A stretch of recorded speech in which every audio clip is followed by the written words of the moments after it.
कि ये कहाँ पर है, अभाम क्यों है, इसकी वजह क्या है? क्या जो तब्दीलियाँ पाकिस्तान क्रिकेट बोर्ड की सतह पर आई हैं उस वजह से खिलाड़ियों में अभाम पाया जाता है, या फिर टीम के अंदर जो तब्दीलियाँ आई हैं, कप्तान तब्दील हुआ, ये हुआ, आप कुछ तजुर्बात करना चाह रहे हैं, उसकी वजह से हुए हैं? वसीम साहब, किस वजह से अभाम है? देखिए, सबसे बड़ी जो मैं कन्फ्यूजन बोलूँगा कि देखें, और टॉपिक का रहा है जी पूरे एक साल से हमारी ओपनिंग पेयर का, हमारा पावर प्ले अच्छा नहीं जाता। हमने क्या किया, अपने ओपनर्स हमने चेंज किए उसमें। अब उसका फ़ायदा कितना हुआ वो स्टैट्स आपके सामने है कि कितना हमारा स्ट्राइक रेट ऊपर गया है। दूसरा देखें, अगर आपके चले आप कह लीजिए प्रॉब्लम था जी कि ये ओपनिंग जो जोड़ी है कि ये थोड़ा स्लो खेलती है, हालांकि प्रॉब्लम हमारा था मिडिल ओवर्स का कि 7 से लेके 14 ओवर्स तक। तो आप उन्हीं में से एक लड़का उठा के बाबर या रिजवान को आप उस एरिया के अंदर जा रहे हैं जो उनकी एक्सपर्टीज़ है ही नहीं है, जहाँ पे वो ज़्यादा स्ट्रगल करते हैं। तो वो बात उस तरह की बन ही नहीं, क्योंकि देखें आपने होता है ना, 1-2 बेस्ट प्लेयर हैं उनके अराउंड ही आपने टीम को बनाना होता है। तो आई थिंक ओपनिंग पेयर का हमारा इतना इशू नहीं था जितना मिडिल ओवर्स का था। तो अभी आपने वो ओपनिंग पेयर भी छेड़ दिया, आपने नया लड़का भी ट्राई किया, वहाँ भी सक्सेस नहीं मिली है।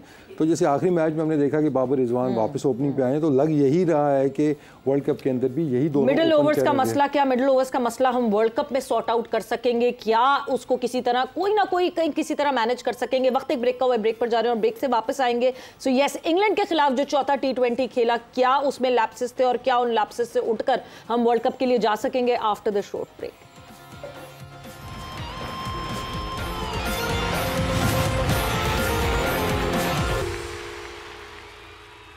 एंड वेलकम बैक टू जोर का जोर T20 वर्ल्ड कप 2024 स्पेशल गुफ्तगू हमारी हो रही है। ऑब्वियसली पाकिस्तान टीम पे पूरा फोकस है और पाकिस्तान टीम के मसाइल पे पूरा फोकस है। और ब्रेक पे जाने से पहले डिस्कशन यही हो रही थी, सुहेल, मसला हमारे मिडिल ओवर्स का है। हम पावर प्ले की बात करते हैं, हम ओपनर्स की बात करते हैं, बट मिडिल ओवर्स जो हैं वो सबसे बड़ा एक मसला है, जो कि हमने कल भी देखा, परसों भी देखा जब मैच हुआ इंग्लैंड और पाकिस्तान का चौथा T20। क्या उस मसले को कहीं ना कहीं आपको लगता है कि सॉर्ट आउट कर पाए हैं हम, या उसी तरह ये मसला रहेगा 2-3 मैचेस में वर्ल्ड कप में और उसके बाद हम कहेंगे अच्छा जी अब ये कर लेते हैं? देखिए, मसला आगे वसीम भाई ने भी बात की कि हमें बजाय ओपनर्स को चेंज करने के, मसला हमारा ओपनर पहले 6 ओवरों में ठीक खेलते थे, कोई 2-4 रन का ही डिफरेंस आता था अगर आप एवरेज के हिसाब से देखें। ठीक है, 6 ओवर के बाद रिजवान और बाबर खेलते लंबा थे, 13-14 ओवर तक खेल जाते थे। वो जो मिडिल का पीरियड है ना, उसमें रन रेट हमारा स्लो हो जाता था। अब उसमें मुझे लगता है कि सोल्यूशन ये होना चाहिए था कि इन दोनों में से किसी एक की जिम्मेदारी होनी चाहिए थी कि वो कॉन्टीन्यूसली एक साइड से अटैक आप करें, क्योंकि मॉडर्न डे अब T20 क्रिकेट में आपको पता है कि मिडिल ओवर्स में भी आप वो पुराना, आज से 7-8 साल पहले जब हम खेलते थे तो मिडिल ओवर्स में 6-7 वाली प्लानिंग हुआ करती थी। बट नाउ डेज आपने अभी इंग्लैंड की भी अप्रोच देखी, बाकी टीमों की अप्रोच भी देखें, तो एटलीस्ट वो एक साइड से एक बैट्समैन जो है वो अटैक करता रहता है। तो मेरे ख्याल में सोल्यूशन बजाय इसके कि हम इतना सारा जो हमने ये एपिसोड की हैं, साइम खेला, कभी कोई खेला, फेलियर हुए, हम इन्हीं 2 में से किसी एक, रिजवान की आप कर देते यार कि 6 ओवर के बाद एटलीस्ट एक साइड से अगर आप अटैक करते तो वो जो हमें थोड़ा सा मिडिल ओवर में प्रॉब्लम आ रहा था वो सॉर्ट आउट हो सकता था, बजाय कि हम इतने मेजर चेंजिंग करते। तो लेट्स सी कि अभी वो आई एग्री कि मुझे लग रहा है कि वो बाबर और रिजवान, और आइडियली इनको ही जाना चाहिए, क्योंकि जिन कंडीशन में हम खेलने जा रहे हैं, एज आई सेड कि मुझे लग रहा है कि 170 वाले मैचेस ही होने हैं। तो इन्हीं को जाना चाहिए। थोड़ी सी अप्रोच अगर डिफरेंट हम कर लेंगे तो मुझे लगता है कि हम बेहतर रिजल्ट्स प्रोड्यूस कर सकते हैं। इतनी मेजर चेंज करने की ज़रूरत नहीं थी जो हमने ये सारे पिछले टाइम में की है। अच्छा वसीम साहब, ये जो जैसे अभी मिडिल ओवर्स का जिक्र हो रहा है कि जैसे सुहेल साहब ने ये कहा कि इन दोनों में से किसी एक को वो किरदार निभाना चाहिए था जो आपकी रन रेट जो है 10 से ऊपर का हो।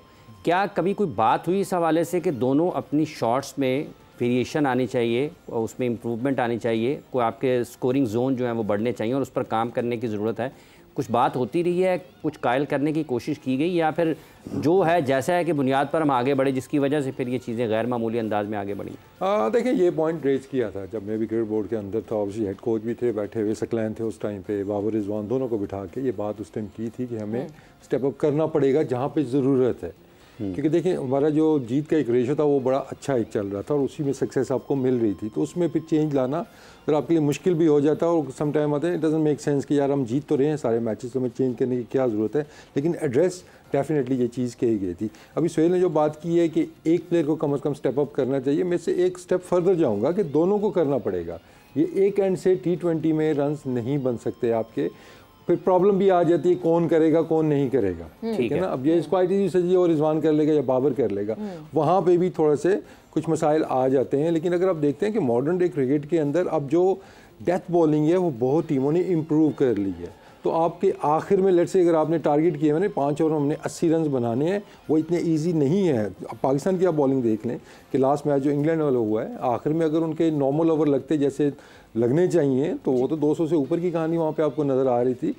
इसलिए और ज़रूरी हो जाता है कि you don't leave too many for the last 5 overs. आप जो मिडिल ओवर्स हैं उसमें आपको दोनों तरफ से अटैक करना होगा। हमारा अब जो थोड़ा सा जो इशू है कि हम 6 ओवर्स में तो ऑब्वियसली जब आपके फील्डर्स ऊपर हैं बाउंड्री का इंटेंट होता है, लेकिन जैसे ही सर्कल खुलता है हमारा इंटेंट सिंगल्स पे आ जाता है कि स्ट्राइक रोटेशन नहीं, you go for the boundaries. उसके अंदर जो आ जाता है स्ट्राइक रोटेशन वो टीम के लिए फ़ायदेमंद है, क्योंकि अगर आप सिर्फ स्ट्राइक रोटेशन की तरफ जाएंगे, बाउंड्री का इंटेंट नहीं होगा तो आप बाउंड्री वाली बॉल को बाउंड्री नहीं मारेंगे, आप उसी को नीचे मार के आप उसके ऊपर सिंगल कर लेंगे। तो हमें इंटेंट दोनों तरफ से बेहतर करने की जरूरत है। उस इंटेंट के लिए कैपेबिलिटी भी तो होनी चाहिए। क्या बाउंड्रीज हिट करने की कैपेबिलिटी है? We are playing Azam Khan because हमारे पास बाउंड्री हिट करने वाला कोई प्लेयर नहीं है, इसलिए हम आजम खान की फिटनेस पे कॉम्प्रोमाइज करके उसको देखिए हमारा कोई बैट्समैन ऐसा नहीं है जिसको बाउंड्री मारनी ना आती हो। ये तो गलत एक हो गया कि सिर्फ आजम को हिट मारनी आती है, बाबर को छक्के मारने नहीं आते या रिजवान को छक्के मारने नहीं आते। जो भी आपके प्लेयर्स हैं इंटरनेशनल क्रिकेट खेल रहे हैं उनको आती है। दूसरा इस पे एक थोड़ा सा सुहेल पॉइंट ये कि देखें हम वो जेन में रखा होता है ना विकेट्स इन हैंड वाला अब दौर खत्म हो गया। दूसरा हमारा जो लेकर जाना है, हमारा जो प्लेइंग 11 में देखें कि हमेशा आप 7 से 8 बैट्समैनों के साथ जाते हैं कि शादाब भी बैटिंग कर लेगा, इमाद भी कर लेगा, शाहीन भी थोड़ी कर लेता है, तो वो बैठे के बैठे रह जाते हैं। तो जब आपकी लंबी बैटिंग लाइन अप है तो फिर तो आपने मोमेंटम अपना रोकना ही नहीं है कि आपके पास बहुत बैटिंग मौजूद है। तो I think this is very important कि आप दोनों एंड से एक मोमेंटम के साथ खेलें, इसकी रिक्वायरमेंट ऐसी हो गई। लाला ये जो बात हो रही है कि दोनों एंड से एक ही मोमेंटम से खेलना पड़ेगा, बिकॉज हमने देखा अभी इसी इंग्लैंड वर्सेस पाकिस्तान की सीरीज में जहां पे फखर जमान एक साइड से हिट आउट कर रहे थे और क्योंकि 7 पार्टनर्स जो है उनके हिट आउट नहीं कर रहे थे, इवेंचुअली हम एक अच्छे टोट पे उस वक्त भी पहुंच नहीं सके। बट टॉकिंग अबाउट दैट, हम कंडीशंस की बात कर रहे हैं, हम वेस्ट इंडीज की कंडीशंस की बात कर रहे हैं। पिछले मैच में हमने देख लिया कि स्पिन पे भी कोई बहुत हम जबरदस्त नहीं खेलते हैं, स्पिन पे भी स्ट्रगल करती है हमारी बैटिंग लाइनअप। और हम अगर कह रहे हैं कि ड्राई और स्पिन कंडीशंस हमें वेस्ट इंडीज में मिलेंगी तो वहां हमारे बैटर्स कैसे उसको फेस करेंगे? सवेरा यहाँ पे जो मैं इसलिए थोड़ा सा होपफुल हूँ पाकिस्तान टीम से, क्योंकि देखें वहाँ पे जो कंडीशंस की बात हम कर रहे हैं वो हमें क्यों सूट करती है। वहां पे आपको 200 प्लस रन की जरूरत नहीं है, वहां पे आपको 170 रन जो है वो हमारे लिए अच्छे रन होंगे। और वहां पे फिर रोल बहुत इंपॉर्टेंट आएगा, आपके स्पिनर्स का रोल बहुत इंपॉर्टेंट आएगा। तो यहाँ पे जो हम बात कर रहे हैं कि दोनों एंड से दोनों बैट्समैन चांस उस वक्त लेते हैं जब थोड़ी सी पार्टनरशिप बिल्ड हो जाती है, लेकिन अगर वो उसके बाद फिर दोनों बैट्समैन जो है वो 8 रन 9 रन का एवरेज आपको लेके चलना पड़ेगा। आपको यहाँ पे लेके चलना पड़ता है आपको, जो 7 से 14 ओवर के बीच की बात हो रही है वो सबसे इंपॉर्टेंट चीज है। लेकिन T20 के अंदर जब बैक टू बैक विकेट गिर जाती है ना, वो भी वहां फिर आप बैकफुट पे चले जाना शुरू हो जाते हो, फिर वहां से कम बैक करना मुश्किल हो जाता है। हमारे बहुत सारे बैट्समैन जब जाते हैं बैटिंग के लिए उनके जहन में ये होता है पहले यार मैं किसी तरीके से अपने कोई 10-15 रन कर लूं, तो 10-15 रन के लिए वो फिर 10-15 बॉली भी खेल जाते हैं। तो जो आपकी इंटेंट है वो पॉजिटिव ही होनी चाहिए। अगर आपको आपके एरिया में अर्ली ऑन पहला बॉल क्यों ना मिले, इसलिए कि सारी जिंदगी आपने उसकी प्रैक्टिस की, अगर आपको पता है कि मेरा पहला बॉल ये एरिया मेरा स्ट्रांग है, अगर मुझे पहला बॉल मिलेगा मैं नहीं छोड़ूंगा। हाँ, जो गुड बॉल है, good ball co dot ball में कन्वर्ट करने से बेहतर है कि आप जैसे बाबर खेलता है वो सिंगल ले लेता है या रिजवान ले लेता है अच्छी बॉल के ऊपर सिंगल। तो ये स्किल्स आपके पास होनी चाहिए। और अगर अच्छा एक टाइम आता है जहां पे बॉलर्स के हाथ में गेम आ जाता है, देन फिर उसको कंट्रोल करने के लिए आप डॉट बॉल ना खेलने के लिए आपको सिंगल या डबल करने पड़ते हैं। तो आई मीन के सवेरा मैं ये समझता हूं कि बहुत सारी चीजों को अगर हम देखें तो बहुत सारी चीजों को हमें बेहतर करने की भी जरूरत है। अगर 2 टीमें आती हैं, आपकी दोनों की कोशिश होती है कि हम जीतें, तो उसके लिए बेहतर यही है कि आप उस ऑपोजिशन से कम गलतियां करें ताकि आप गेम के अंदर रहें और गेम जीत सकें।